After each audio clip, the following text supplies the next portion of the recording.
Morning, good afternoon, good evening, Fabulites. So this is part 2, and it's not really much left because I was basically finished when the thing cut off. I didn't even know it was about to cut off. But it has been so hard. This is Miss Joan working Mr. Fred because she realizes that he feels guilty about the death of the previous handmaid of Glenn, who was there before, who killed herself. So he's feeling guilty, so he's trying to make her life more bearable.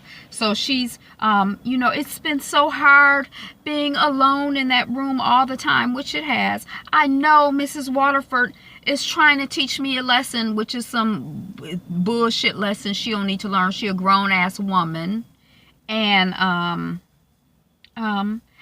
And it's been so hard. I'm afraid that I'm starting to give up. I wouldn't want to give up like my friend, implication, the one who killed herself and committed suicide. So then the next morning, she's allowed outside. So it's sort of like her, that worked, which is good, because you need exposure to air and people and some kind of stimulation. Goddamn, they already got them, you know, it's a terroristic situation already.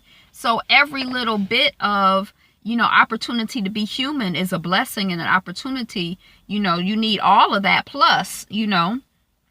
So she's allowed to go outside, and as she's going outside to meet with the new, or to meet up with her twinsy again, she notices Mrs. Waterford watching her from the window. So then we have a flashback to the Red Center, and we see Joan's bloody sock-covered feet. I think that I might have missed a scene, because, you know, when the woman is beaten, when she gets dragged back into, at some point she gets dragged back. Once Myra makes it onto the train, the next scene, I don't know if I told y'all this, but she's in the room with Auntie Lydia, and Auntie Lydia is talking about how ungrateful she is and how she was a whore before and now God is using her. I remember telling you that. But at the end of that scene, there were like 4 aunts in the room, and they take off her socks, and one of them is beating her feet with a whip.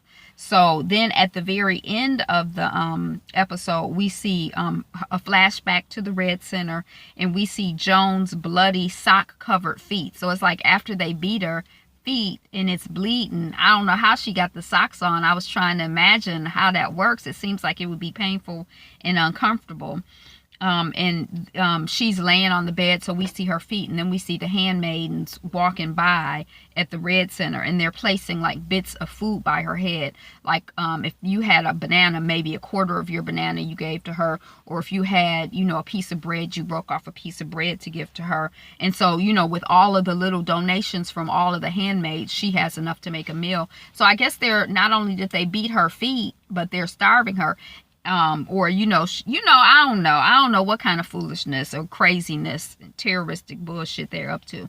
But then we're back to the present day, of her as a handmaid, and she's outside. She's free at last, thank God Almighty. She's at least free, that next level freedom, because she still ain't free, but she outside, she with the other handmaids, and they have a beautiful shot where it's like the handmaids are all getting in formation, the handmaid legion.